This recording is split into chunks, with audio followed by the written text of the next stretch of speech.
Et salut à tous, c'est Tommy et bienvenue dans mon salon. Aujourd'hui on va parler de protection pour le combat et notamment pourquoi j'ai choisi aujourd'hui d'utiliser des protections modernes plutôt que des protections qui pourraient sembler plus historiques. En reconstitution et surtout en reconstitution viking, c'est très fréquent de faire du combat sportif, donc du combat qui n'est pas historique bien sûr, mais qui permet de représenter quand même des batailles assez intéressantes pour le public et puis aussi de faire des batailles sportives où on s'amuse bien quand on est du côté combattant. Sauf qu'il se trouve que bien sûr du temps des Vikings, le but c'était pas juste de faire du sport ou de faire du spectacle, mais bien sûr c'était de gagner des batailles. Et d'ailleurs quand on parle de batailles chez les Vikings, il y a assez peu de vraies batailles au sens propre du terme. La plupart du temps en fait les Vikings faisaient plutôt des raids, surtout au début de l'ère Viking. Les batailles rangées sont arrivées bien plus tard à la fin de l'ère Viking et c'était pas forcément la norme non plus. Sans compter que toutes les batailles dans lesquelles les Vikings ont été impliqués contre d'autres peuples, les Vikings les ont en fait perdues. Mais ce qu'on a tendance à représenter, c'est quand même de la bataille rangée, mais avec assez peu d'armure, notamment parce que les armures étaient très chères à l'époque, mais aussi parce qu'on en retrouve très peu dans les tombes, et même dans les tombes très riches. Il y a des tombes dans lesquelles on trouve par exemple des épées, des lances, des haches, des boucliers,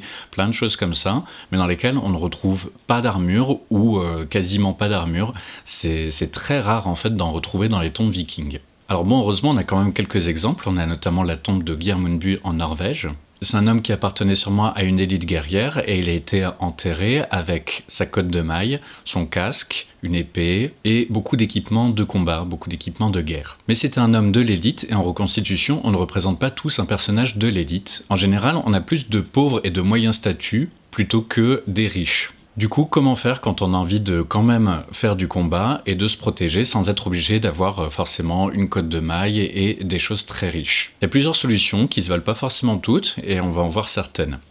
Alors une solution qui va être beaucoup utilisée, c'est d'utiliser par exemple des protections en cuir.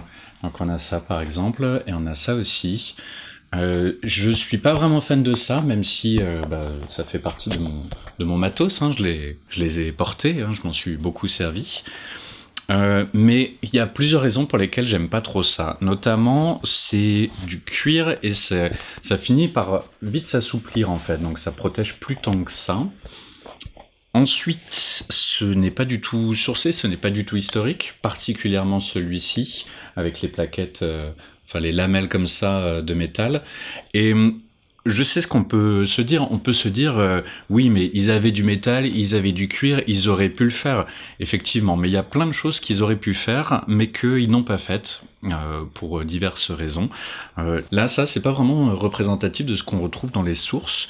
Et quand on fait de la reconstitution, en règle générale, on essaye de toujours s'appuyer sur des sources. Donc on va avoir des sources comme par exemple des pièces de fouilles, donc des sources archéologiques. On peut aussi avoir des sources d'écrits, éventuellement aussi des représentations iconographiques. Dans tous les cas, on n'a aucune source et aucune représentation de ce genre de protection en cuir chez les Vikings. Alors je sais que c'est très répandu dans l'iconographie actuelle du Viking, mais au temps où la Scandinavie était viking, donc disons entre le 9e et le 11e siècle, ça n'était pas du tout utilisé chez les Vikings. Avec les sources qu'on a pour l'instant, peut-être qu'un jour on trouvera des sources qui me contrediront et ça sera très bien. Du coup, on pourrait utiliser aussi peut-être des protections métalliques, mais pareil, on n'a aucune source de protection, notamment sur les avant-bras, de protection métallique sur l'époque viking. Donc moi je suis parti du principe que si on n'a pas de source pour des protections, notamment pour les protections d'avant-bras, de jambes, on peut soit adapter notre pratique sportive, c'est ce que certains font avec par exemple des armes en plastique plutôt que des armes en métal, ou alors adapter nos protections, donc des protections qui vont être invisibles, qui vont être cachées sous les vêtements. Et tant qu'à faire, si ce sont des protections qu'on ne voit pas, autant utiliser des protections les plus efficaces possibles. Et moi j'ai fait le choix d'utiliser des protections comme ça. Donc ce sont des protections d'AMHE, donc Arts Martiaux Historiques Européens. En général, on n'utilise pas trop ça pour la reconstitution, ou s'en sert plutôt pour donc l'AMHE, mais ça fonctionne très bien, c'est fait à la base pour prendre des coups d'épée à deux mains et ce genre de choses. Alors vous me direz du coup c'est dommage, c'est du plastique et tout ça, et c'est vrai que c'est un peu le mauvais côté de ça, et ça veut dire que notamment on est constamment obligé de les cacher. Et je préfère avoir des choses comme ça qui au moins sont super efficaces plutôt que faire des choses presque sourcées. Donc avoir par exemple des canons d'avant-bras en cuir ou en métal alors que au final ça n'existait pas non plus. Je rappelle que bien sûr ce sont des protections qui sont cachées, donc qui sont invisibles, le public ne les voit pas et quand on fait des camps off, on fait en sorte de les cacher également. Donc moi j'utilise ce genre de protection et je trouve que ça marche très bien. Aussi pourquoi ces protections-là? En fait ça c'est très léger, c'est beaucoup plus léger qu'une protection en cuir. Ça marche très bien, c'est-à-dire qu'on peut prendre des gros coups avec sans avoir mal et notamment ça protège très bien les coudes. Donc si vous voyez, ça protège beaucoup mieux le coude que les protections comme celle-ci. Parce que les protections comme ça, on peut faire comme on veut.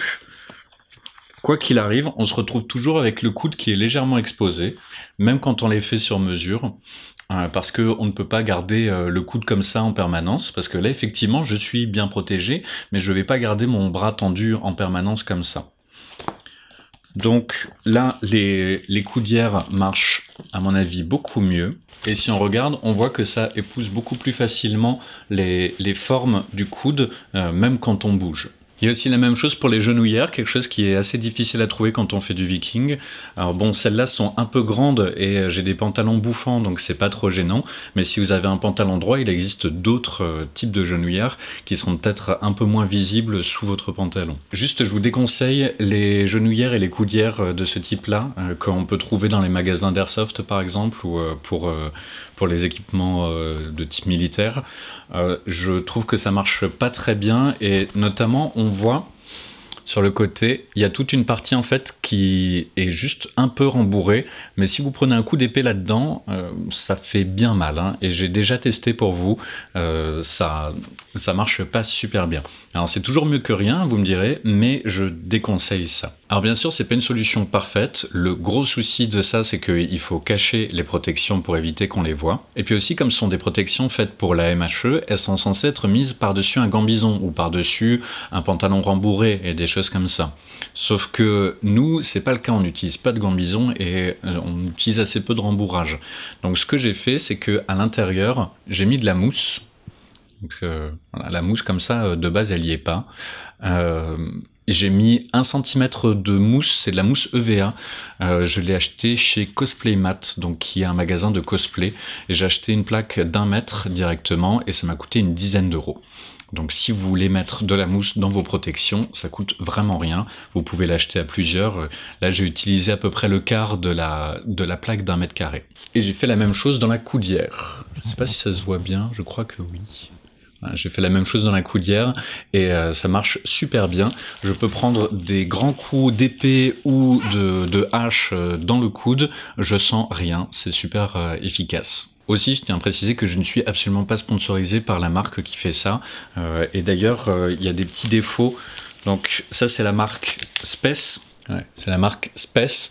Donc c'est pas mal, mais il y a des défauts. Un défaut qu'on a beaucoup vu, et je suis pas le seul à qui c'est arrivé, la plaque du milieu ici a tendance à casser.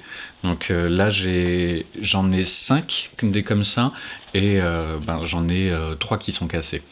Donc bon, ça continue à protéger quand même pas mal, et ce qui est le plus important pour moi, c'est surtout la protection au niveau du coude, mais il faut savoir que ça tient pas aussi longtemps que ce qu'on pourrait attendre.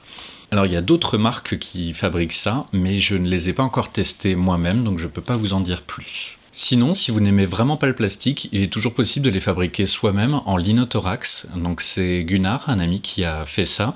Et ce qu'il a fait tout simplement, c'est qu'il a pris plusieurs couches de lin, il les a collées à la colle. Alors là, c'était avec de la colle à bois, mais d'autres colles pourraient fonctionner. Et ça fait des épaisseurs, ça finit par devenir rigide, aussi rigide que ce qu'on a ici. Bien sûr, il faut quand même mettre un peu de rembourrage en dessous. Ça fait un peu moins d'1 an que Gunnar teste ça, et pour l'instant, ça a l'air de très bien fonctionner et de bien protéger, et c'est aussi peut-être un tout petit peu plus léger. Le mauvais côté, bien sûr, c'est que ça ne s'achète pas, du coup, il faudra les réaliser vous-même. Aussi, vous me poserez peut-être la question sur les parties qui sont visibles et qu'on est obligé de couvrir quand même, donc notamment les mains ou la tête. Pour la tête, vous l'avez vu dans les vidéos, on a tous des casques qui nous protègent assez bien. Et si vous voulez éviter d'avoir un casque, vous pouvez toujours mettre un masque d'AMHE. Visuellement, c'est pas très joli, mais ça permet au moins de pouvoir mettre des estocs au visage et de pouvoir mettre des coups latéraux, ce qui est du coup un peu plus historique, vu que là, avec nos casques, on ne peut pas mettre des stocks au visage, alors que les Vikings le faisaient. Pour les mains, j'utilise des gants en cuir. Donc là, c'est moi qui l'ai fait, mais vous reconnaîtrez sûrement le modèle, c'est une copie du modèle de Valhalla, donc le magasin polonais. Sinon, vous pouvez les acheter directement à Rislav, donc c'est le mec qui les fait. Je crois que c'est un polonais aussi. Ça s'écrit Rislav, donc ça sera sûrement marqué quelque part là. Et c'est pas très difficile à faire soi-même et ça protège assez bien. Et pareil, je les ai fait avec pas mal de rembourrage dedans, ce qui fait qu'on peut prendre des coups dans les mains sans avoir mal. Et ça, c'est quand même important parce que forcément, on a tous envie de rentrer chez nous sans les doigts cassés. Donc là, il n'y a pas vraiment le choix. Il y a certaines personnes qui utilisent aussi des gants d'AMHE, mais les gants d'AMHE qui sont vraiment efficaces sont relativement chers et ça casse un peu le costume. Donc si on a un costume entièrement historique avec un casque plus ou moins historique aussi et que derrière on a des gants en plastique, je trouve que ça casse un peu le costume. Donc si on peut, moi je pense que c'est un peu plus sympa d'avoir des gants comme ça. Alors après, il y a plusieurs manières de faire les gants. Là, c'est juste la manière que je préfère. Dans tous les cas, il y aura toujours un compromis. Soit le gant protège beaucoup et du coup, il est un peu moins maniable. Soit le gant est très maniable, mais du coup, il protège un peu moins bien. Ah oui, et aussi, on pourrait se dire pourquoi ne pas utiliser des protections comme ça en cuir sous les vêtements. Ça pourrait très bien marcher aussi et faire un peu la même chose que ce qu'on a là, mais en cuir. Le souci, c'est que le cuir, ça a tendance à quand même beaucoup s'assouplir quand on tape dessus. Et en règle générale, on va taper dessus vu que c'est un peu le but du jeu. Donc je préfère utiliser les protections d'AMHE, mais vous pourriez très bien utiliser des protections en cuir et les changer régulièrement. Voilà, maintenant vous savez comment je fais pour me protéger pendant les combats sportifs. Bien sûr, c'est juste mon avis sur la question, ce n'est pas forcément l'avis partagé par tous les reconstituteurs. Et si d'ailleurs vous n'êtes pas d'accord avec cet avis, je vous invite à le dire dans les commentaires, avec politesse et modération de propos bien sûr. Voilà, du coup, c'est tout pour cette fois. J'espère que cette petite vidéo vous a plu, et sur ce, portez-vous bien, et à la prochaine. Salut!